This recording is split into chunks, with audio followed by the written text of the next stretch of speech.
Fala galera, beleza? E aí galera? Estamos iniciando mais um Podcreto, nosso querido e amado Podcreto. Eu que vos falo, Juan de la Rua, o meu parceiro, amigo Diego E aí de la galera, Rua. beleza? Marcelo Terra, Oi, nosso pessoal, craque de do novo concreto. E hoje recebendo um convidado super especial, arquiteto Álvaro. Fala Álvaro, tudo bem? Opa, tudo bem? E aí Álvaro, bem-vindo. Se sinta à vontade, Álvaro, sinta em casa. Conta um pouquinho pro pessoal aí sobre a sua trajetória, né, de vida, né, como que foi aí a sua história até chegar nos dias de hoje. Aí. Bom, pessoal, eu sou arquiteto de formação, nasci e vivi a maior parte da minha vida em São Paulo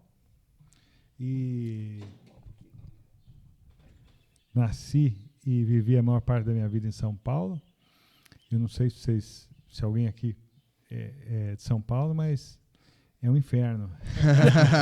Eu morei lá 5 anos. Eu vivi até os 30 e poucos anos lá e tem uma hora que você não consegue.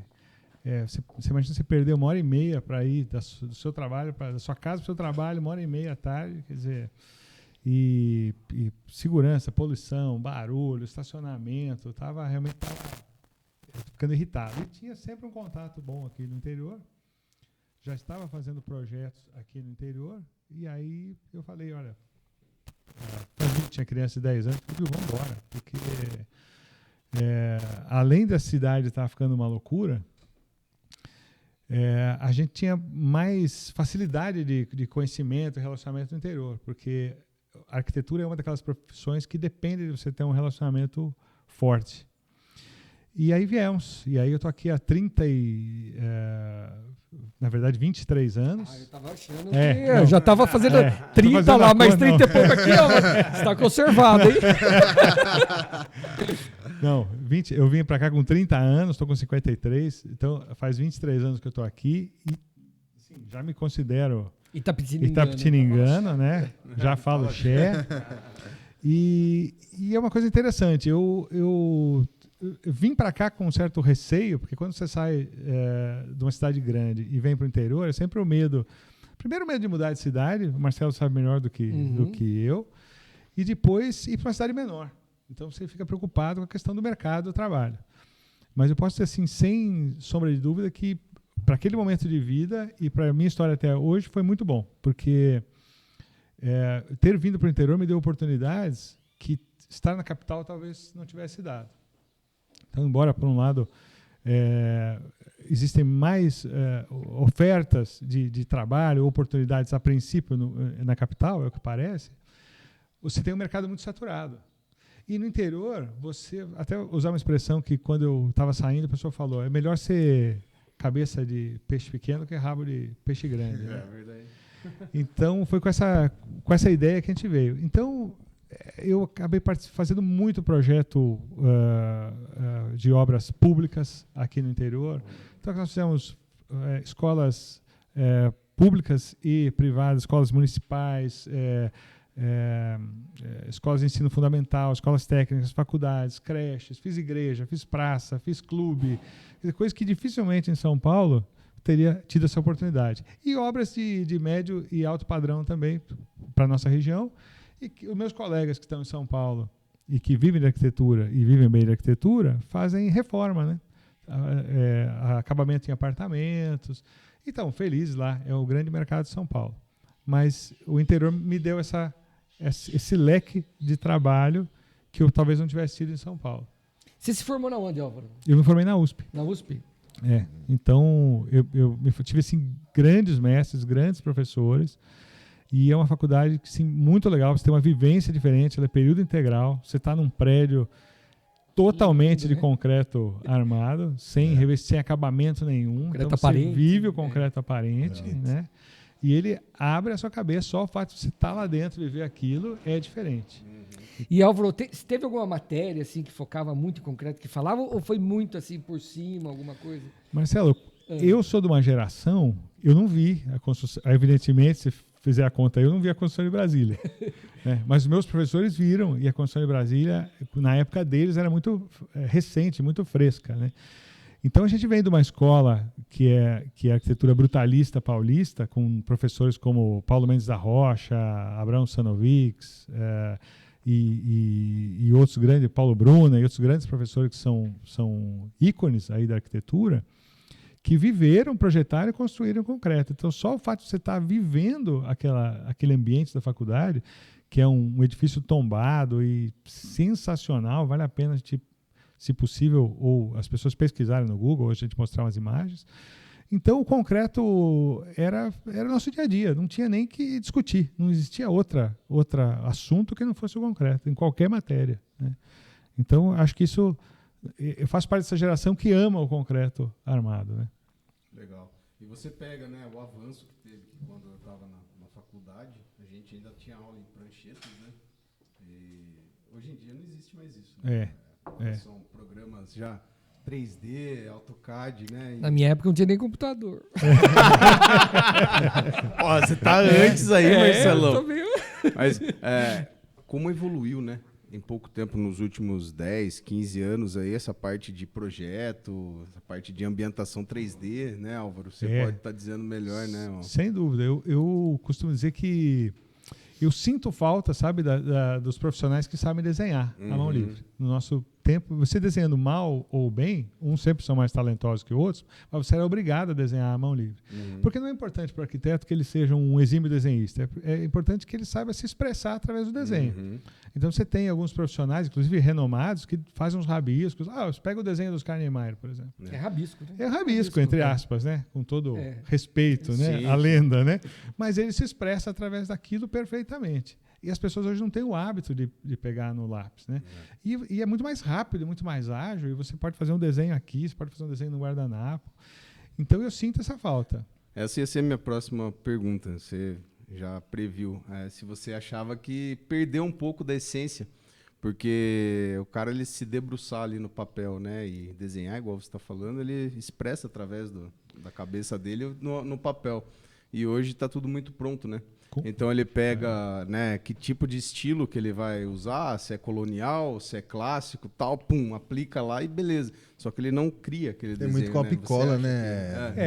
Daqui a pouco acho que a gente até deve falar de inteligência artificial, mas antes disso mesmo, que é uma coisa recente, que nem chegou para nós no uso do dia a dia, eu acho que o uso desses softwares, eu imagino que a gente esteja vivendo uma fase de transição, talvez a próxima etapa seja a inteligência artificial, mas eu acho que com certeza perdeu muito da essência do desenho, do projeto, porque os softwares têm limitações, né? Então é muito comum você estar vendo os projetos e sempre usando aquele. Então eu pego muito no pé, eu tenho um escritório com vários estagiários, arquitetos, engenheiros trabalhando conosco, e eu estou sempre atento a isso. Falo, você está usando sempre esse imobiliário, sempre isso aqui? Não, porque é mais fácil, porque está na biblioteca do software. Eu falei, então, mas isso faz parte da nossa criação, né? Faz parte. Então, quando a gente tem a oportunidade de sair disso aí, fazer uma coisa diferente, é muito legal. Mas isso dá voz também, infelizmente, tira a voz de quem tem o que falar, mas infelizmente dá voz a quem não tem o que falar. Exato. Porque qualquer pessoa que senta na frente do computador faz alguma coisa, sai algum projeto. Então, os arquitetos dessa geração, não falando uma coisa meio de velho aqui, né? Mas porque são muitos, né? O mercado está colocando muitos arquitetos, que não é ruim, mas é importante que eles tenham formação sólida. Faz qualquer desenho num software e acha que aquilo é um bom projeto, porque ele ficou bonito, porque tem um brilho, porque tem um render bom, e isso não é isso que a gente vende, não é o desenho, né? A gente vende a obra acabada. E, Álvaro, quando você, por exemplo, vai fazer uma reunião com um cliente seu, toca no assunto concreto ou não? É só acabamento, o design da construção? Por exemplo, vocês falam, vamos fazer um concreto aparente. Tem algum pedido nesse sentido ou não? É muito difícil acontecer isso. É muito difícil, Marcelo. É muito difícil. É muito difícil. Eu acho que isso está acontecendo, ou talvez nunca tenha deixado de acontecer, no alto padrão, no altíssimo padrão. Quando eu falo altíssimo padrão, é um cliente que não está aqui na cidade. Que não é só uma casa grande, uma casa cara. É um outro padrão de construção, com uma visão, uma cultura, uma bagagem cultural que permite entender o concreto aparente como uma coisa de extremo valor. Pelo caráter até vamos dizer, por mais que a tecnologia nos acompanhe, aí o caráter até um pouco artesanal do processo de execução, porque ele é montado na obra. Então, isso traz uma vida para a construção e para o acabamento que nunca um revestimento vai poder oferecer. E é único, né? E é único. É único. E isso justamente que você fala, Álvaro, a gente vem comentando aqui um pouco, né, Marcelo? O potencial do concreto é muito grande. Então, quando a gente fala de piso de concreto, lapidação de piso de concreto aparente, né? Brasília é sensacional, concreto né? colorido, né? Concreto colorido. E é muito subutilizado isso justamente porque é falta de disseminação desse conhecimento realmente do pessoal. E muita gente acha que é alto padrão demais para ele, talvez. Né? Não entende que você pode sim fazer, até mais barato, né? Você fazer dependendo do revestimento que você vai utilizar, fica até mais barato. Você consegue chegar num custo melhor, né? E mesmo a questão de piso. O cara às vezes acha caro pagar, R$12, R$13 num acabamento de piso polido de concreto. Só o cara vai comprar um porcelanato de 600. Entendeu? O mais barato, 150, 120. E hoje você faz um piso polido de concreto, os caras usam em sala de estar hoje isso, cara. Fica lindo. Um negócio espelhado e tal. Dá um... a minha casa é sala de piso polido. Tinha que ser, né? Eu sempre dou como exemplo a sua casa, porque o concreto muito branco na área de lazer, né? E eu falo, a beleza, a rigidez, é um concreto que não tem trincas, como a gente normalmente fala, o concreto trinca inteiro. E aí, na época que você estive lá conhecendo, você me explicou as características que tinham que ter aquele concreto, e eu sempre uso como exemplo, porque é incrível as maneiras como você pode usar. Agora, eu acho que tem uma série de fatores, quer dizer, crenças, talvez, que limitam o uso de concreto, é a questão do custo. Então, tem-se em mente que é uma coisa muito cara, o uso do concreto aparente, porque a pessoa está falando de formas, e o medo de fazer errado, quer dizer, perdeu-se a cultura do concreto aparente. Então, você não é qualquer construtor ou empreiteiro que você fala, vamos fazer uma parede aqui, o cara topa e faz bem feito. E a cultura também, que eu acho que é regional, que falta de informação, a pessoa fala, não, o cliente e até o empreiteiro, não, mas isso vai ficar mal acabado. Vai ficar no concreto mesmo? Então a pessoa prefere fazer por gesso. Alvenaria, pintar, imitando concreto, porque não. Do que deixar o próprio concreto. É uma cor que se convencionou chamar de concreto, porque não tem nada a ver com o concreto aparente, mas que a gente convencionou chamar de cimento queimado, né? A cor, e do que usar o concreto aparente. Você vê que é interessante você falando isso. Você falou de fissura, de trinca, né? Existe realmente esse preconceito, né, com fissura. Né? O cara faz um piso, fissurou o piso, parece que é o fim do mundo, né? Galera, não é o fim do mundo. Fissuras não são estruturais, tá? Não é diferente de trinca. Fissuras não são trincas. Eu até tava falando pro Marcelo esses dias disso. O meu pai tem lá na casa dele a cozinha e tal. É com um piso que imita concreto. E o piso tem as fissuras. No piso. Imitando o concreto. Mas tipo assim, e quando você olha o piso, você não olha com preconceito, porque você olha como um piso. Você fala, não, um piso, cara, é perfeito, imitou até a fissura, né? E se fosse um concreto ali fissurado, aí você não ia querer, né? Vê como é psicológico isso, né, cara? E olha que você falou um bom exemplo, que eu tenho colegas, então, hoje você tem porcelanato, é a grande estrela do revestimento. Nem existe mais, acho que, cerâmica, né? Porcelanato para tudo, muito né? pouco. E aí eu tenho colegas que falam assim, não, um porcelanato imitando madeira é um absurdo. Imagina, como tem um cliente que fala, como um Rolex falso. Então eu vou pôr madeira. Se eu não posso pôr madeira, então eu não vou pôr. Mas todo mundo põe um porcelanato imitando cimento queimado ou concreto e ninguém acha ruim. Isso é super aceito. Agora, não, imitar madeira. Imagine, vou ter uma bancada, uma parede do porcelanato imitando mármore. Ah, não, isso é uma coisa de segunda linha. Se você não pode pôr mármore, não ponha. Mas e o concreto? Por que ninguém se preocupa, não ter curiosidade de saber por que eu não uso concreto mesmo? Mas você sabe que uma coisa que eu acho preconceito, que a maioria das pessoas acha que concreto é um negócio tudo igual, que é uma mistura pedra, areia e cimento e água, e não muda, né? E é tudo igual, e é o que o pessoal está acostumado a colocar em fundação. E eu acho assim, muitas vezes é falta de conhecimento mesmo, até dos profissionais de engenharia, de arquitetura, eu acho, de saber a flexibilidade que a gente tem para fazer concreto, né? Então, hoje a gente consegue fazer com aparências diferentes, como a gente estava falando, colorido, estampado, o aparente, cimento branco, a gente consegue fazer concreto branco, que fica maravilhoso. Sim. Tem algumas obras, acho que no Rio de Janeiro, aquele... Eu esqueci o Museu do Amanhã, não? eu acho que aquela estrutura é concreto, de alto desempenho e é branco, né? Então, assim, tem uma imensidão de formatos que a gente pode criar, né? E formulações diferentes, que é falta, eu acho, desse conhecimento que eu acho que inibe um pouco o pessoal o uso disso, né? Não sei se estou errado. Não, eu acho que está certo. Eu acho que o problema é de marketing mesmo. De marketing, tem que chamar concreto tech. É o que a gente vai mudar aqui, né? Porque... É o que a gente quer mudar aqui, porque é até uma dificuldade que a gente tem, Álvaro, de vender. Porque eles nivelam por baixo, né? O mercado nivela as concreteiras por baixo. Eu quero um concreto, por exemplo, 25 MPa. Não, cota, o que tiver mais barato você compra. É basicamente isso. E eles esquecem de olhar o que está por trás do concreto, da tecnologia do concreto, da responsabilidade que é o concreto. E aí, às vezes, você pagar 10, 20 reais mais caro num concreto, numa concreteira, você vai economizar, né, milhares ou até milhões, dependendo de uma obra, né, porque você pensou nisso antes. Mas eu acho que o usuário nem foi informado que tem essa possibilidade, que ele tem que fazer essa pergunta. Nem sabe que tem que fazer essa pergunta. Enquanto o concreto estagnou nesse sentido do marketing, de vender, de investir na própria commodity, imagem, né? Virou commodity. A indústria de tinta tem dezenas, cada fábrica tem dezenas de tinta imitando concreto branco, concreto cinza, concreto azul. Tá? E eles estão ganhando esse terreno porque podia estar tudo sendo feito com concreto pigmentado, por exemplo. Né? De uma forma mais definitiva, mais bonita, real, mais autêntica. Né? É isso aí. Com menos manutenção. Então, da maneira como deveria ser feito. Né?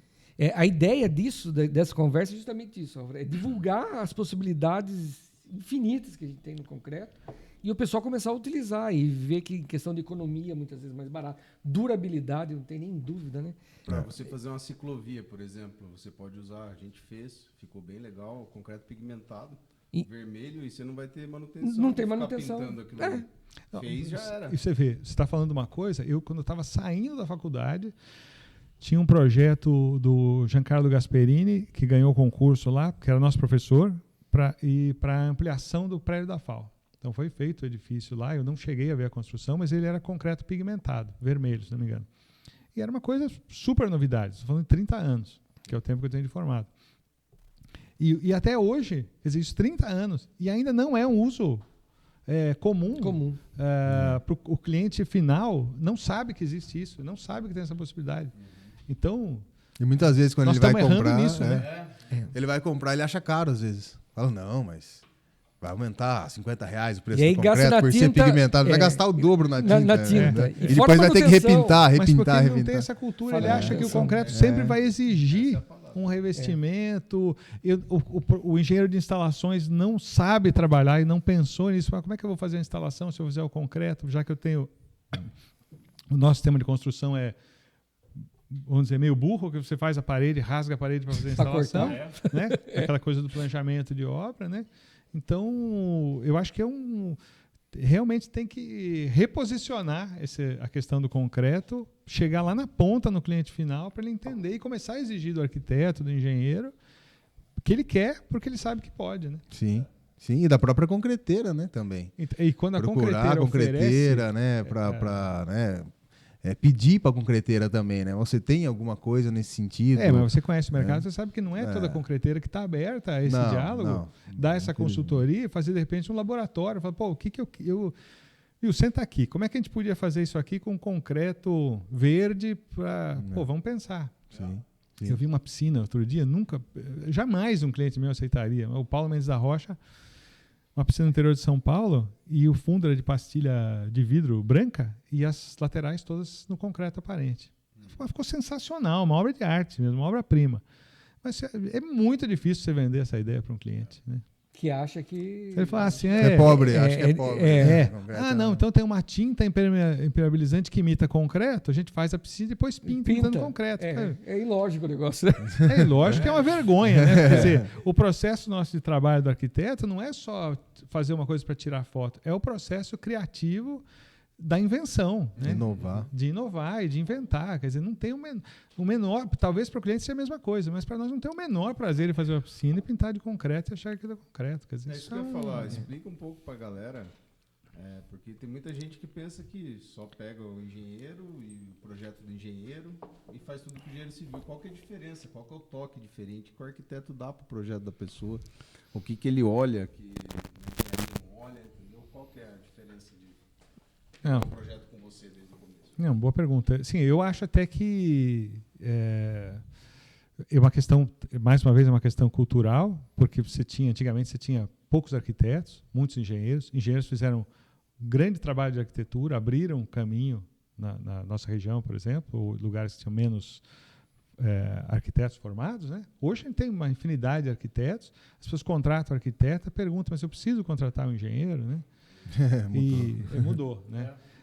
E de fato é uma coisa interessante porque as possibilidades, as habilitações dos dois profissionais são a mesma. Tudo que um engenheiro pode fazer, um arquiteto pode fazer e vice-versa, basicamente. Mas a formação é muito diferente. Então, é muito esquisito que eles tenham as mesmas permissões aí legais para exercer a profissão, porque são muito diferentes as formações. Então, eu entendo que é necessário um arquiteto e é necessário um engenheiro numa obra, sempre, por menor que seja. Então, a gente precisa criar essa cultura. É o que eu falo, o arquiteto ele vai olhar, por exemplo, onde vai ficar a casa, ele já vai imaginar onde que está vindo a luz, onde que vai ser a iluminação, se a iluminação vai agradar, vai entrar na sala ou não vai. O engenheiro vai ver ali onde que ele tem que fazer o corte, onde tem que fazer o aterro, se vai dar para construir ou não. Entendeu? Mínimo que vamos pegar fogo aí. 6 meses de entrego. Você mais ou menos assim, cara.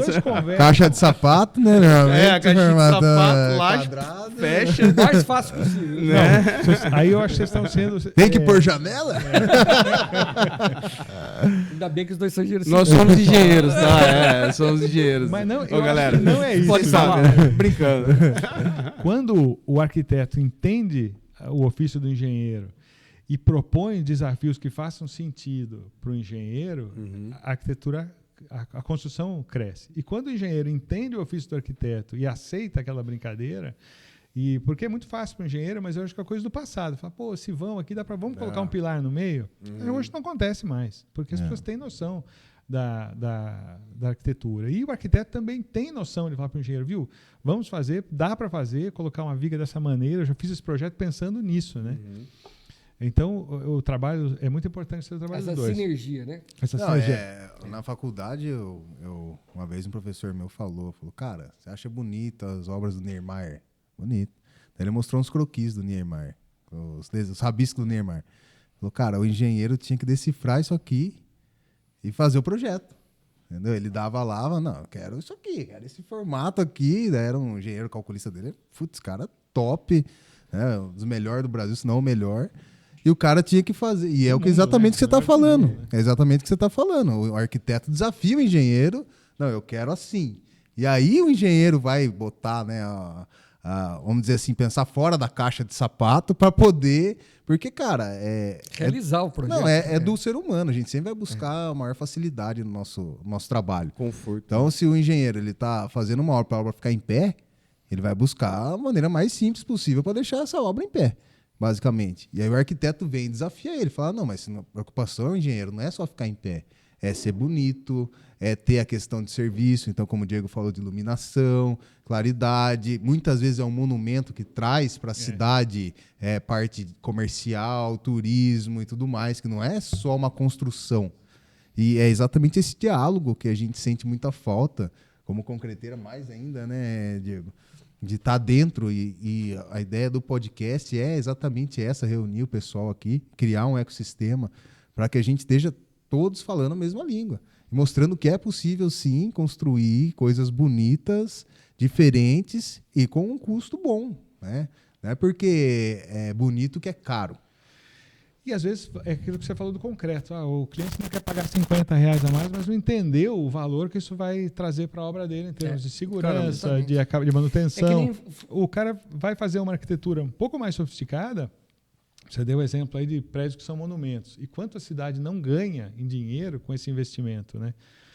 Quanto movimenta a economia da cidade. A gente estava falando aqui um pouco antes sobre monumentos que estão sendo feitos em São Miguel. Aí, quer dizer, então vamos fazer um monumento mais barato. Um abraço para o pessoal lá de São Miguel, Padre Márcio. Por exemplo, hoje em dia, você colocar mais um pilar no vão, talvez encareça mais do que você colocar um concreto especial. Que resista esse vão, um concreto especial, um reforçado com fibra.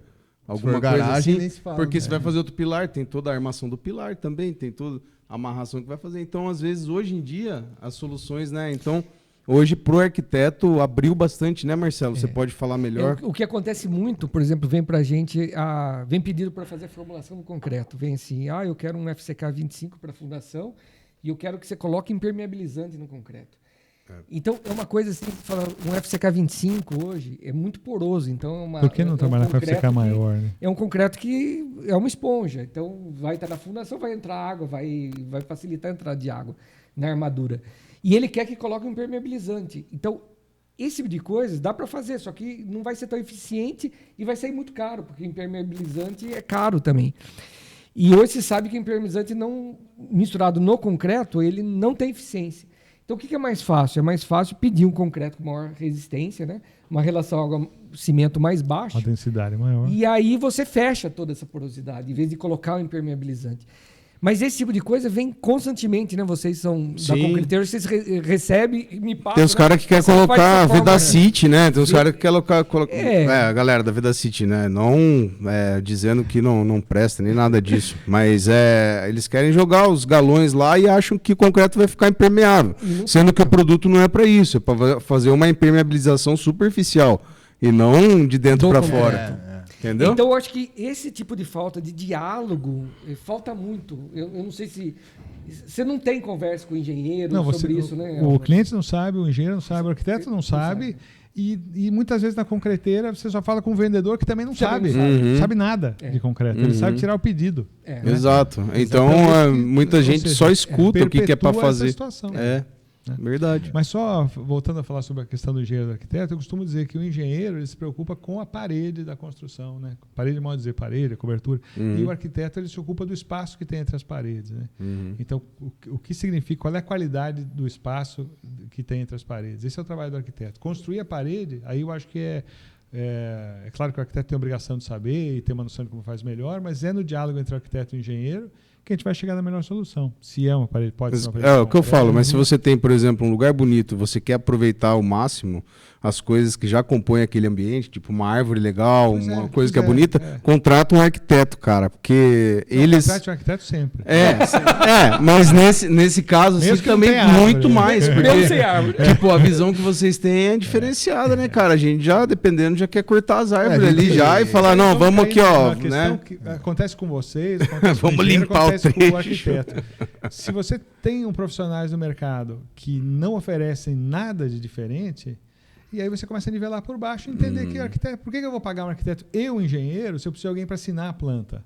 A planta já está até na minha cabeça, eu vou lá desenhar, o cara vai escrever, vai assinar a planta. Por que sabe o que é, Álvaro, o engano das pessoas? Porque elas entendem que esse tipo de coisa é custo no projeto. Então, assim, a gente vem batendo nessa tecla, né? Tem alguns mantras nossos. Tipo assim, não coloque água de excesso no concreto. Não coloque, galera. O cara, ele para construir, o que é a primeira coisa que ele tem que fazer num terreno? É estudar o solo. Primeira coisa. Então, você quer construir, o que for no seu solo, você vai estudar que solo que você tem, se tem uma areia movediça, se tem um solo bom, o que é que está lá. E aí, segunda coisa, você chamar um arquiteto para pensar em design e um engenheiro para pensar como fazer esse design acontecer. E, cara, muita gente dispensa esses três, entendeu? Já chama lá um pedreiro que, cara, nada contra o pedreiro, ele sabe construir tão bem quanto o engenheiro. Só que nem sempre ele vai fazer da melhor maneira possível, gastando o mínimo possível, pensando em algumas variáveis, como é a questão do solo. Então o cara tem o padrãozão dele, eu faço broca de 10 e não sei o quê, e armo assim, e dá certo, e sempre deu, e 20 anos.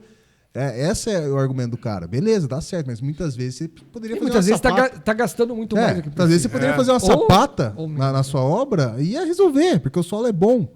Então é essa cultura que a gente quer trazer para a galera, para eles entenderem quais os processos. E não é gasto isso, cara. Isso é investimento, é um investimento muito inteligente. Você saber que solo que você está construindo, você chamar o arquiteto, não, mas o meu sonho é fazer assim, assado, tal, a casa eu quero que fique assim.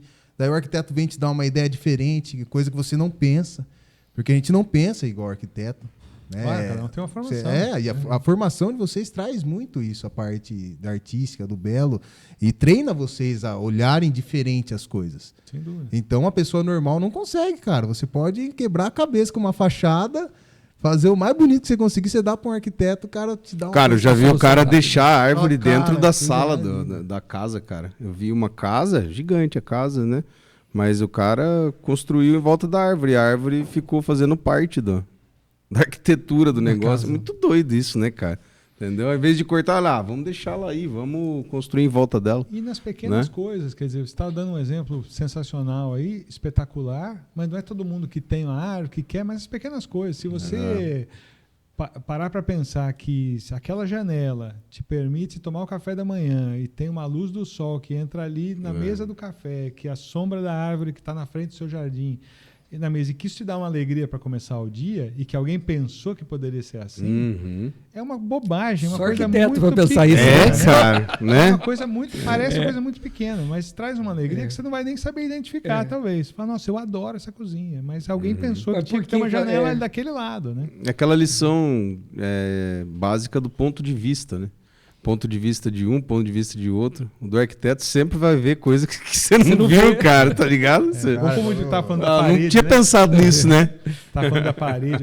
Todo mundo sabe que tem que pôr uma janela. Aonde vai colocar a janela? Que é um trabalho da arquitetura. Né? Qual o formato? Eu lembro quando o arquiteto estava fazendo um projeto da obra do meu pai, na casa do meu pai, onde ele mora hoje. E ele falou, tá, mas onde que tá o sol aqui? Você fala, por quê, né? Cara, que sol, cara. Sol, Tá, é a piscina, pra ver se vai pegar sol na piscina. Não, daí ele explicou que é a janela do quarto, para entrar o sol da manhã e não sei o que. Então, tudo isso é pensado. Como que a casa vai ser locada para ficar, né, numa posição. E, cara, o engenheiro dificilmente pode ter os engenheiros que pensam nisso, né? Não é desmerecendo também. Mas dificilmente o engenheiro padrão vai pensar nisso, cara. Qual parede ele vai colocar a janela? Se é nessa, entendeu? Pra poder favorecer essa. Cara, essa tem uma questão. puta casa na minha cidade lá, uma puta piscina, só que a piscina fica na sombra, cara. E aí tá sempre gelada pra caramba a piscina do cara. Daí você vai nadar na casa do cara e fala, nossa, vai tá osso lá, né, cara? Tá sempre gelada, porque fica na sombra, cara. O arquiteto vende aquecedor. E eu dei uma aula no curso de engenharia uma vez e eu quis falar sobre essa interação entre arquiteto e engenheiro. E aí dei como exemplo, tem um livro do Oscar Niemeyer, que é diálogo, não lembro exatamente o nome do livro, um livrinho pequeno, é uma seleção de cartas entre ele e o engenheiro dele, o último engenheiro que atendeu já no final da vida. E é muito interessante que tem, então, as cartas eram enviadas por fax ainda, né? Porque escritos à mão, né? E aí o engenheiro... Então eles falam sobre filosofia, política e tal, e em determinado momento o engenheiro fala, aquela catedral que nós estamos fazendo, não sei em que país da África aí, eu lembro que você me pediu para fazer uma casca com 6 pontos de apoio e que ia ficar um vão não sei quantos metros. Eu estive pensando, dá para fazer com 3. Putz! E aí eu falei, é isso, entendeu? Exatamente o contrário daquela visão estereotipada que a gente tem da engenharia, que não é verdade, porque também é uma realização de criatividade para o engenheiro e desafio falar, fazer. Com certeza. Pedir um negócio que é praticamente impossível e eu vou dar uma trucada nele e vou melhorar? Putz, o engenheiro é muito orgulhoso, o engenheiro, no geral, gosta de ser desafiado. E é movido a desafios. Eu conheço muitos engenheiros, né, no concreto, a gente conhece muitos engenheiros e, via de regra, eles adoram ser desafiados. Mas os bons profissionais, né? Se ele começar a ficar na zona de conforto, já começa a ficar tristão, fala, o que está acontecendo? Tem que dar um projeto novo pro cara aqui. Eu sempre digo que os bons profissionais, sejam os empreiteiros, engenheiros, arquitetos, é o cara que nunca diz não, né? Não dá. Porque o cara fala assim, eu falei, esse cara não dá para fazer, viu? Vai para casa, descansa, aí pensa e volta, vamos conversar amanhã. Álvaro, e como que funciona hoje, por exemplo, o seu trabalho? Você cria o projeto e você tem toda a assistência para executar esse projeto? Você acompanha a obra para ver se estão fazendo certo, o que você pensou? Fala o seu dia a dia, mais ou menos. Já faz alguns anos que a gente executa as obras que a gente projeta. Tá. Não todas, não obrigatoriamente, mas é uma coisa que a gente gosta de fazer. Então, eu tenho uma equipe de arquitetos, estagiários de arquitetura, engenheiros dentro do escritório. Inclusive, a minha gerente é uma engenheira de produção. Justamente, quando a gente começou a aumentar o número de obras, precisa de alguém que entenda do processo de produção para a gente otimizar o processo de obra e o processo de projeto também, porque são muitos projetos simultaneamente. Eu sou da velha guarda. Quando eu comecei o escritório aqui, eu ensinei todos os meus estagiários a mexerem na época no AutoCAD, 3D Studio, que nem existe mais. E hoje eu não sei nada. Hoje a gente só trabalha com o Revit e eu não sei mexer no Revit. Então eu falo, converta aí num DWG de AutoCAD, ou deixa eu construir no SketchUp para eu começar a bolar, porque para mim o Revit é engessado. Então eu faço na mão, normalmente. Passo para as meninas, elas passam para aí a gente vai fazendo um bate-bola. Quando a obra está pronta, o cliente já aprova esse projeto com 40, 50 imagens renderizadas já no anteprojeto, porque eu acho que para o cliente entender o que ele está comprando, senão me dá mais trabalho se o cliente não entende. Então eu faço muitas imagens, aprovo para a executiva, para a prefeitura e tal. Se o cliente vai construir conosco, então aí eu faço questão de trabalhar com o meu calculista e projetista de instalações, que eles também mandam uma plataforma BIM, fica mais fácil para eu compatibilizar os projetos, fazer um orçamento completo da obra, aquilo que a gente estava falando sobre planejamento, né? Sim. Um cronograma completo, bem detalhado, e aí o processo no dia a dia, a gente visitando a obra todos os dias, ou eu, o engenheiro, ou alguma das minhas arquitetas, e cotando todos os materiais do dia a dia na compra e emitindo relatórios semanais. Essa semana estava previsto gastar tanto, ou nesse produto estava previsto gastar tanto, foi gasto tanto. Foi gasto um pouquinho mais no concreto, mas olha que nós vamos economizar porque nós não vamos ter revestimento aqui. Então, tem essa flexibilidade na obra, né? A concreteira nos aconselhou a usar um outro FCK, e aí nós vamos evitar isso aqui. Então, ficou mais caro, vai baratear na frente. E vice-versa. Qual a importância do arquiteto acompanhar a obra de fato? Pelo menos aí, periodicamente durante ela, né? Porque tem que puxar a orelha de uns caras aí, viu, Álvaro? De uns arquitetos aí que eles fecham o projeto e depois não vai na obra não, cara. É uma vez só ali pra fazer e depois não aparece mais não. Entendeu? Você acha importante estar sempre... Eu acho importante. Eu aprendi que arquitetura é obra feita, não é papel, não é arquitetura, né?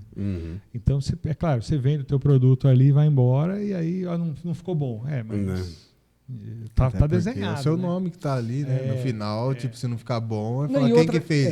E outra coisa, você olhando no projeto, você não consegue transpor o que está passando na sua cabeça, né? Muitas vezes você na obra você consegue mostrar para quem está construindo, para o construtor. Mesmo o nosso engenheiro de escritório, no processo de obra que ele vai entendendo a importância daquele detalhe que parece bobo e que às vezes dificulta um pouco a execução, mas você fala, viu, você vai entender vai isso. Vai fazer diferença. Quando você olhar para trás depois, vai fechar o quebra-cabeça. Tem que ser assim, né? O engenheiro falou para mim uma vez, eu vou 2 vezes na obra. No começo e no final. Barbaridade, cara. Faz contrato, legal, hein? Parabéns. Na obra, né? Mas 3 visitas não dá pra ver nada. Né? É a mesma coisa o projeto. Você pode modificar o projeto 3 vezes. Porra. Você vai construir um negócio de Passou 1,5 vida, milhão, né? 2 milhões, você posta 3 vezes. É o seu sonho, né, cara? Tem que rasgar e chamar outro. É o seu sonho. Falar, não, você tem 3 chances, hein? Cuidado. Errou. Você que não entende nada, que é lei, né? Então, e a obra engana muito, né, cara? O projeto engana, a obra engana, porque acho que todo mundo tem essa sensação. Você chega quando a obra tá fazendo a obra, né? Faz tudo pequeno. Faz tudo pequeno. Você olha e fala, não, mas esse quarto vai ficar pequeno demais. Aumenta. Essa sala, aí você quer que aumente. Aí você vai discutir com o arquiteto. Mas você falou que a banheira ia ser grande, pô. Tá construindo ali, parece um... E daí a hora que termina o negócio cresce, né? É incrível isso, cara. Como a percepção nossa muda muito, né? Como a obra tá em construção. Então tem que esperar o resultado final também. Mesmo com todos os 3D que a gente usa hoje, a construção... A obra bruta ela tem outra aparência, né?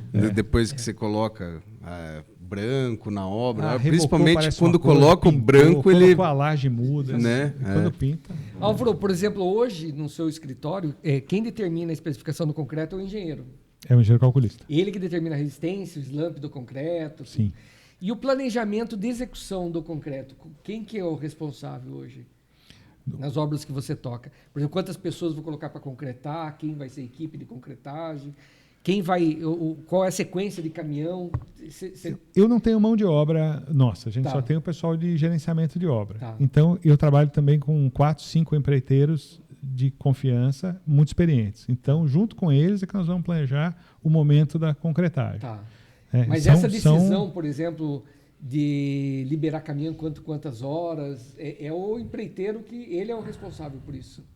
Ou o nosso engenheiro em conjunto com o empreiteiro. Tá. Então o empreiteiro é um empreiteiro, não é um engenheiro, mas é uma pessoa que a gente gosta de manter esse diálogo e toma essa decisão juntos. Tá. A gente vai ter material para você depois conferir se esse cara tá fazendo certo, né, Marcelo? Nosso material vai ser fácil de fácil leitura, entendeu? E você vai entender se na sua obra está sendo feito da melhor maneira essa logística, essa distribuição aí, entendeu? Assim, uma das grandes dificuldades, né, que a gente vê é esse planejamento na hora de execução, Sim.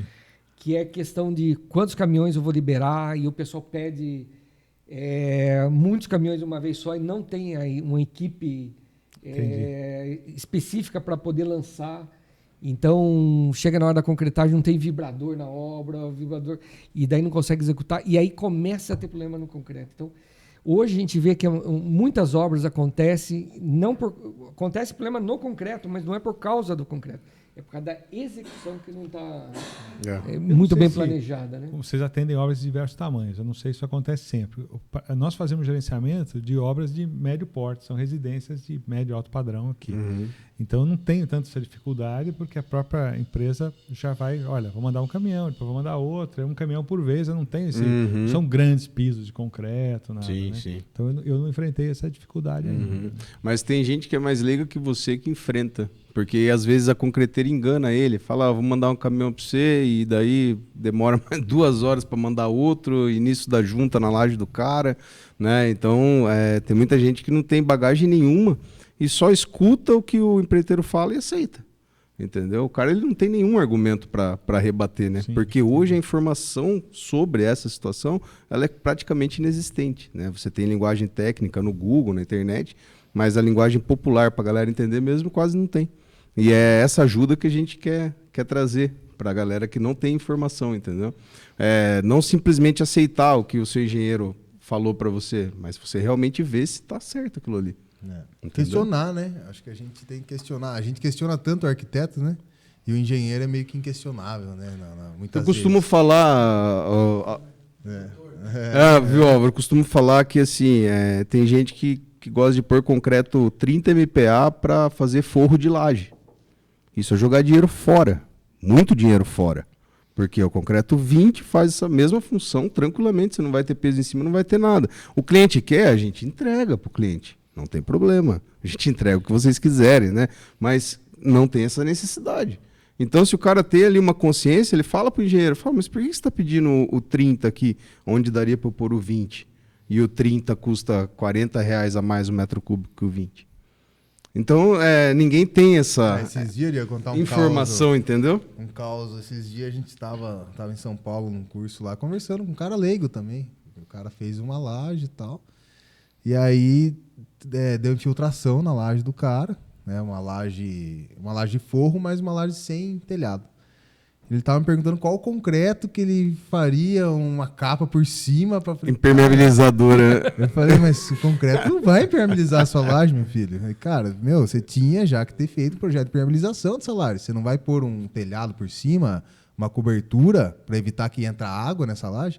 O concreto não vai ser impermeável. O Marcelo pode explicar melhor, mas as microfissuras que tem no concreto, isso dificilmente você vai conseguir um concreto, por mais que você use um FCK muito alto, não consegue. Sem porosidade. Não tem, cara. Vai ter microfissura. Por mais que você aumente a resistência e deixe a menor porosidade possível, sempre tem microfissura. E não é função do concreto. Não é função do concreto. Não vai passar pelo concreto. Eu expliquei pro cara, falei, cara, você precisa ir aí para talvez uma manta líquida, uma manta asfáltica, um produto para impermeabilizar essa laje. Né? E não é o concreto, cara. Que vai fazer ele isso. tava bravo com a concreteira. Eu falei, não, a culpa não era a concreteira, entendeu? O cara entregou o concreto para você, né? Você curou o concreto? O que é isso? Antigamente, qual que era a receita disso daí? Fazia uma natinha de água com cimento, né, Marcelo? Aí o cara subia na laje com uma brocha e ia broxando ali, ó, onde estavam as fissurinhas, e daí estancava, preenchia e estancava. O Álvaro, uma coisa que a gente tem falado aqui nos outros podcasts, é que a gente está percebendo que está perdendo os construtores, o pessoal que trabalha na obra, está perdendo um pouquinho o conhecimento do concreto. Vamos falar de concreto, completamente.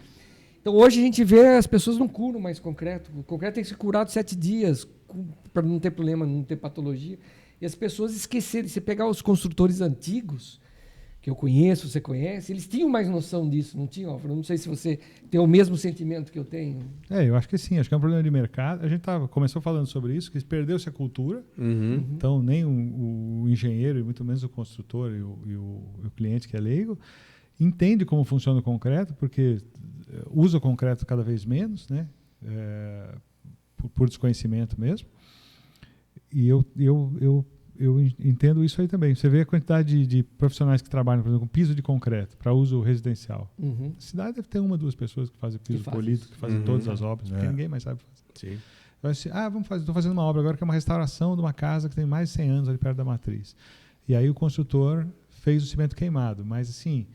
É porque é um construtor antigo, acostumado a fazer isso, mas mesmo a equipe dele ninguém sabia, nunca ninguém tinha visto o piso de cimento queimado. Sim, fica bonito pra caramba. Uma casinha mesmo, bem pequenininha, antiga. Então, eu tenho esse sentimento, então... Eu acho que faz sentido. Ontem, Marcelo, eu estava conversando com... Desculpa, a questão do mercado também, né? Que o cara quer fazer uma casa atrás da outra. O mercado, ele permite ou obriga que o cara que era o auxiliar de pedreiro vira pedreiro, o pedreiro vira construtor. E aí o cliente que fala, por que eu vou pagar um consultor antigo ou experiente se eu posso pagar esse aqui, que ontem foi pedreiro, hoje é construtor? Faz a mesma coisa, né? Ele está dizendo que faz, e aí... Ontem eu conversando com o pessoal de obra, e eu falei justamente essa questão de cura, e daí um cara falou, antigamente molhava, né? É isso? Antigamente molhava. Né? Hoje em dia não usa mais essa técnica. Evoluiu, né? Evoluiu o concreto. Evoluiu muito, né? Mas a cura não... É coisa do passado, né? Então, pra galera, né, que tá assistindo aí, que não assistiu os outros episódios, concretou, gente, dependendo de que peça for. Você, claro, tendo condição, uma broca você não vai conseguir molhar. Olha, são 7 dias que você tem que curar esse concreto. Tem que ficar com 100% de umidade. Ou você pode usar curas químicas hoje que tem disponível no mercado, que são produtos que você vai passar nesse concreto, vai formar uma película e vai evitar que essa água saia. Normalmente, problema de fissura, de concreto, de pequenas trincas, é justamente por isso. Né? A falta de cura no concreto que possibilita que a água que está reagindo lá dentro evapore, né, Marcelão? É isso aí. E a própria água que sai de dentro do concreto forma essas fissuras. Então você tem que deixar essa água lá dentro. Como que você deixa? Ou tendo a superfície lá 100% de umidade para a água não escapar, ou usando uma película, uma cura, né, uma cura química, uma manta de bidim com água, né? Tem que estar encharcado com água também, para evitar que saia essa água. Então isso é importantíssimo e vai fazer diferença na qualidade, no acabamento depois do concreto de vocês.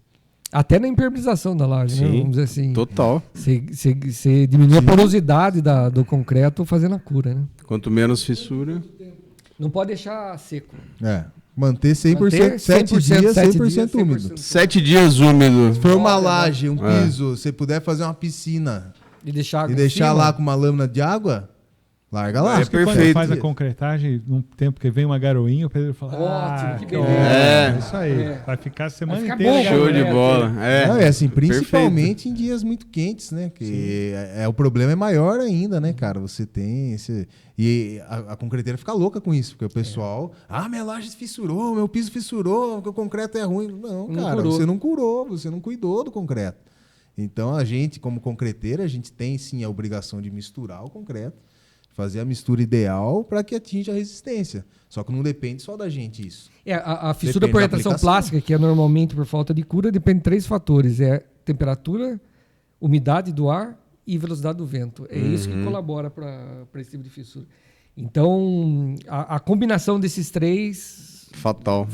É fatal. Então, a elaboração do traço do concreto tem que ser bem elaborado, porque se tiver empacotamento, isso facilita a fissura, mas se você não atingir essas 3 condições e não fizer a cura, vai fissurar. Então, você está falando, você não curou, precisava ter curado, o que significa que nós estamos construindo com gente leiga. Tem muito leigo construindo. É. Porque não era pra você ter que... Você não precisava falar isso. Explicar isso, né? Eu falava, infeccionou minha ferida. Pô, mas você não lavou? Você não lavou? E o concreto para piso tem que ser especificamente pedido para piso. Então o cara ele chega na concreteira lá, não é só pedir o concreto de linha e daí aplicar, né? Claro que ele vai conseguir dar acabamento, mas não vai ficar a mesma coisa. Então tem um traço especial para piso polido, que é teor de argamassa, quantidade de aditivos, diversas coisas que fazem a diferença. Muito da pessoa ligar na concreteira, eu quero um FCK 30, não fala para que vai ser utilizado. E aí chega na hora H, vai fazer Isso é uma briga nossa lá dentro da empresa, que às vezes a gente tem lá na hora de fazer o contrato, o cara coloca as peças a serem concretadas e tal. E às vezes você vê que o vendedor, por também querer facilitar a vida dele, não quer ter um cuidado. Ah, não, mas o 30 você vai usar para fazer o quê? Ah, não, o 30 eu vou usar nas vigas, nos pilares. Tá, o 25 é para quê? Ah, o 25 eu vou usar para laje. Esse aqui eu vou usar para piso. E aí, na hora de fazer o contrato, o cara já especifica. E eu nem preciso que o cara me informe, porque na hora de eu escolher o traço dele, para o dia que o cara está pedindo, ele não precisa falar que é para viga, para pilar. Pelo concreto que ele está pedindo, eu já sei que essa formulação ele quer para aquela peça. Mas, se você puder avisar a concreteira sempre, é melhor.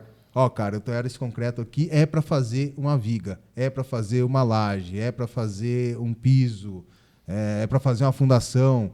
Mas para a concreteira ter essa consciência, né, do que ela está, de qual tipo de produto que ela está misturando. E é diferente, né? Se pegar um FCK 25, Slump 120, com Brita 1, para laje, ou é diferente do piso, é a mesma especificação de resistência, de slump e o diâmetro máximo, só que a fórmula é diferente. Por quê? Porque quando eu vou polir, eu preciso pensar no tempo de pega, o tempo que o pessoal vai entrar para o acabamento. E se for um concreto de linha, para uma fundação, para uma laje, colocar num piso polido, ele vai retardar. E aí vai dar o desplacamento, aí começa a acontecer um monte de patologia. E para as pessoas que não conhecem, acho que é a mesma coisa. Ah, meu irmão, eu pedi um 25 ou 30 com slump. Não, e daí ele acha que o concreto não tá bom. Detalhe para não ficar mais caro, né? É isso aí. E tem esse problema. E o problema maior é esse, porque para piso é um pouquinho mais caro. Entendeu? Porque a gente usa uma condição diferente de aditivo, a quantidade de cimento um pouquinho maior para dar mais acabamento, teor de argamassa maior. Então a pessoa prefere comprar, não falar nada, comprar a mesma especificação, não sendo para piso, e aplicar em piso. Aí começa a ter os problemas. E o problema do slump é muito por isso, né, Marcelo? Também. Que, para quem não, também é leigo, o slump é o quão mole o concreto é. Vou deixar uma linguagem fácil. Então, o concreto mais mole, mais molinha, com o slump maior. Um concreto mais duro, com o slump menor. Só que assim, quanto mais duro o concreto, quanto menos água, você consegue fazer ele com menos cimento, ele tem um custo menor. Então, esse concreto vai ser mais barato. E muitas vezes o cara quer fazer uma laje, você tem que sarrafiar, você tem que puxar esse concreto. Tem pouca gente na obra. Tem pouca gente na obra, só que o comprador ou o cara mesmo na hora de pedir não se atenta nisso e fala, não, eu quero concreto, vai, um slump 80, 30 MPa. Vai falar, mas que slump que o senhor quer? O cara nem sabe o que é slump. Fala, mas o que você tem? Ah, pode ser slump 80, 8, né, 100 ou 10 centímetros. Ah, e qual que é a diferença? Ah, então, o slump 8, às vezes o vendedor também mal preparado, o slump 8 sai, vamos supor, R$400. O slump 10 sai R$405. Não, dá o de 400. Eu quero de 400. E aí chega o concreto slump 8, que é um concreto, cara, é duro de você lidar com ele. É um concreto, né? Crespo, né, cara? Ele é difícil de você sarrafiar, de você adensar. O que o cara faz? Ah, tá duro esse concreto, mete água. Mete água, daí ele transforma esse concreto 8 no 10, no 12, no 16. E o 30 vira 20. E a resistência do concreto vai lá para baixo. E os problemas com fissura aumentam ainda mais, porque vai ter água em excesso no traço. São muitas variáveis, né? São essas coisas que a gente quer explicar de uma linguagem fácil para a galera entender. Né? Quanto mais água você colocar, mais fraco fica o concreto. Então, se você quer um concreto molinho, você tem que comprar esse concreto mole. Quanto maior o abatimento, mais caro. E não é tão mais caro, tá? Não é tão mais caro, então compensa muito você comprar. né? Em vez de comprar o 10, compra o 12, cara. Porque a diferença de preço é pequena e é bem melhor de trabalhar. Mais caro. O cara em 10 metros vai gastar 50, mas tudo cara. Informação. Tudo informação. Por que eu vou pagar R$5 mais caro se eu não sei que tem diferença? Exato. Então vocês como produtores do concreto e vendedores, eu acho que vocês têm essa função de divulgar essa informação para que o cliente seja minimamente informado, para que o engenheiro tenha consciência, esteja sempre na obra, para o construtor saiba o que está falando. Construtora grande, como que funciona? Ontem o que aconteceu? Até aquela que eu falei, passa a carta traço para mim rápido, que os caras estão me apertando. Os pedreiros estavam reclamando do concreto Slump 12 para Radier, então eles estavam reclamando do 12. O cara falou, eu quero um 16, faz um 16 para mim. Do 12 não, do 10, tá? Então, de 10 ele pulou para 16. Então, isso tem uma diferença de valor. Mas o concreto vai deslizar. Entendeu? Muitas vezes tempo de obra, você diminui. Mas tem autodensável, que você precisa vibrar. É a densidade da água, é a viscosidade da água. Então, se joga o concreto, ele autonivela sozinho. Eu desenvolvi na Superbase o manual do concreto usinado, que é um livrinho. Acho que a gente é a única concreteira que tem isso, mas eu nunca vi. Que a gente distribui para os clientes, que fala essas coisas básicas. Eu não tenho, eu quero. Então. Não chegou até você. Fala essas coisas básicas, né? Qual que é o cuidado, o que é concreto, porque muita gente nem sabe, confunde aí na camiseta do Marcelo. Não é cimento, é concreto. Entendeu? Cimento é cimento, concreto. Você tem uma variedade de tipos de cimento, que você pode fazer uma variedade de tipos de concreto. Mas não tem nada a ver, né? Você vê, às vezes, pedreiros experientes, né? O caminhão de cimento não chegou ainda. Pede o cimento lá. É concreto e tem essas particularidades, né? E não são difíceis, cara, de lidar. De entender também, não é difícil de entender que quando você faz um bolo, ele tem uma fórmula, né, para fazer esse bolo, para ele ficar bom, para ele crescer, para ele... O concreto é igual, ele tem uma fórmula, ele foi pensado lá para fazer e tal. Você não pode ir lá e alterar isso, porque você acha que... Não, vou colocar uma pitada mais de sal ou de fermento, porque leite, de essa água. massa tá meio esquisita. Eu acho que não vai dar uma liga. Seu bolo vai desandar, não é verdade? Então, o que acontece hoje, só aproveitando? O cara quer aumentar o slump na obra, ele precisa aumentar o slump.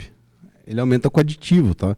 Então, ele não coloca água no concreto. Então, o concreto ele vai ter mais trabalhabilidade, ficar mais plástico, sem adição de água. Então, só com a adição de aditivo. Não perde a qualidade, não perde a resistência. Sim, você tem várias coisas, né? Você pode usar aditivo retardador hoje em concreto, se você quer. Se você vai ter uma concretagem mais demorada e você quer um tempo melhor para você trabalhar com esse concreto, você pode usar um retardador. Hoje a gente tem argamassa, né? 72 horas. Argamassa estabilizada. Argamassa já com cimento e fica estabilizado 72 horas para você usar. Ou seja, na obra acaba o negócio de misturar, de fazer vulcãozinho, de ficar fazendo amassada, esperando amassada. Então você já descarrega essa argamassa em caixas de 1 metro cúbico, geralmente, e essas caixas vai durar lá 3 dias a argamassa, se a gente ensina a armazenar corretamente, e o cara começou a aplicar no dia ali, misturou, começou a aplicar, ela já puxa. É tecnologia. O empreiteiro que perde dinheiro que fala 4,5. Não vou fazer outra amassada agora. Exato. E todo mundo tá ali. Tá todo mundo, né, rendendo, né? Não, e quem mistura a massa não é o pedreiro. Sim. É o servente. Então chega na obra, o pedreirão vai, acende cigarrão. Mas o que acontece hoje? Faz a massa, filho. É cultura, igual a gente estava falando no começo. Então, assim, em algumas regiões, por exemplo, Ponta Grossa, no Paraná, usa-se muita massa. São Paulo, capital, muita massa, muita. Agora, se vai indo para o interior, a galera ainda tá na argamassa ensacada. Ainda acha que aquilo ali é melhor. E não é. Ou faz na obra, né? Ou faz na obra, né? Ou faz na obra, né? Mas que legal, Álvaro. A gente aprendeu tanta coisa boa Foi hoje boa aqui. Conversa. Né? Eu também. Legal pra caramba. Vocês são grandes especialistas em concreto. Precisamos conversar mais. Vamos. E trocar uma ideia. É porque difícil. Não adianta ter todo esse conhecimento. A gente precisa chegar no é difícil. O nosso ramo é muito retrógrado, muito prostituído, né? E a gente sabe que é um trabalho de formiguinha, né? É isso que a gente está fazendo é um primeiro passo. Com certeza, depois da gente vão vir outros, né? E é o começo de uma nova era aí, onde a gente vai elevar esse nível de consciência da galera, mostrar para eles que construir, você tem que planejar, você tem que dialogar, não é sair fazendo. No Brasil, a gente se acostumou a sair fazendo. Não, vai lá, faz lá, Zé, se vira. Tem que Muitas fazer. obras se faz, executa executa e depois fica pronto o projeto. Isso é viu? Não saiu ainda a aprovação, né? Tá pronta. Tô com o pedreiro para começar em 15 dias. Dá para vir fazer o projeto? Não dá. Então, a gente fica à disposição, Álvaro, vamos se conectar. Né? O Marcelo também, o pessoal também, que tiver mais perguntas. A gente vai deixar o seu Instagram, você vai falar seu Instagram pra gente aí. Né? O nosso também, no canal do YouTube nosso, a gente vai colocar alguns vídeos do que a gente falou, tá? Para o pessoal entender. Por exemplo, essa questão aí do você fazer o piso lapidário de concreto em construções de alto padrão hoje. Né? Uma coisa que fica mais barato, fica mais bonito. Piso, paredes. Então, assim, é para todo mundo, né? Às vezes a pessoa acha, isso não é para mim. É sim, cara, e você vai ter economia com isso, né? Mas é questão de conversar, né? Então, fica o meu agradecimento para você, Álvaro. Deixa aí você fazer o seu jabá, passar aí o seu Instagram, sua empresa, seus contatos, tá? Muito obrigado pela presença. Nossa, aí. Eu que agradeço. A conversa foi muito boa. Bom, meu Instagram, que acho que é a maneira mais fácil de me encontrar, é o Lima Castro Arquitetura, ou Lima Castro. E aí vocês vão ter todos os dados aí para me encontrar, telefone, tudo. E a gente faz projeto e obra não só aqui, mas no estado de São Paulo inteiro e eventualmente até fora. Legal. Maravilha. Legal, Álvaro. Legal, show de bola. Presença aí. Valeu. Eu costumo falar, o concreto, né? Ele ainda é aquele crocodilo, né? Que é aquele bicho pré-histórico, né? Tem aquele jeito pré-histórico assim, mas a gente vai dar uma melhorada nisso daí, vai dar uma adoçada. Uma adoçada nesse negócio. Cara, muito obrigado por tudo aí, pelas informações, pelas experiências. Galera, não esqueça de seguir a nossa página no Instagram, @podcreto, ativa o sininho aí e curte aí no YouTube aí. Agradecer o Marcelão também. Marcelo, obrigadão, parceiro. Mais um dia aqui junto com vocês, né? Logo vou embora de novo. O Marcelo é nômade, mas, pô, é o nômade do concreto. Aqui, meu amigo. Conheci o Álvaro desde quando chegou aqui, não foi, Álvaro? Exatamente, já viajamos o Brasil inteiro juntos. Viajamos. Fazendo projeto e obra. Obrigado, fomos pessoal. até São Luís do Maranhão. Verdade! São Luís do Maranhão. E fica o convite para você voltar mais vezes. Porque história, tem bastante história para contar. E isso aqui o ambiente é esse. É um papo de amigos, é história para contar e ajudar a galera aí a construir cada vez mais fácil, gastando menos. É isso aí. Valeu, galera. Valeu, galera. Obrigado. Pode crer!